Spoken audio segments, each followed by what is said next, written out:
Flat ও apartment কেনায় খরচ বাড়ছে।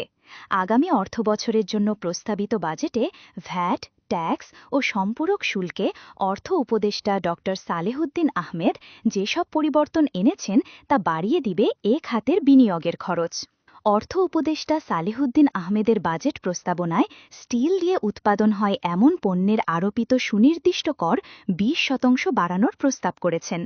এতে রড, স্টিল পণ্য, স্ক্রু, নাট বল্টু, ডোর লক্সের মতো নির্মাণ সামগ্রীর দাম বাড়বে। এছাড়া নির্মাণ সংস্থার সেবার বিপরীতে ভ্যাট 7.5% থেকে বাড়িয়ে 10% করার প্রস্তাব দিয়েছেন অর্থ উপদেষ্টা, যা নিশ্চিতভাবেই বাড়ি নির্মাণ ব্যয়কে আরও চড়িয়ে দিবে। অন্যদিকে প্লাস্টিকের তৈরি পণ্যের উৎপাদন পর্যায়ে ভ্যাট 7.5% থেকে বাড়িয়ে 15% করার প্রস্তাব করা হয়েছে, যা নির্মাণ খরচে প্রভাব ফেলবে।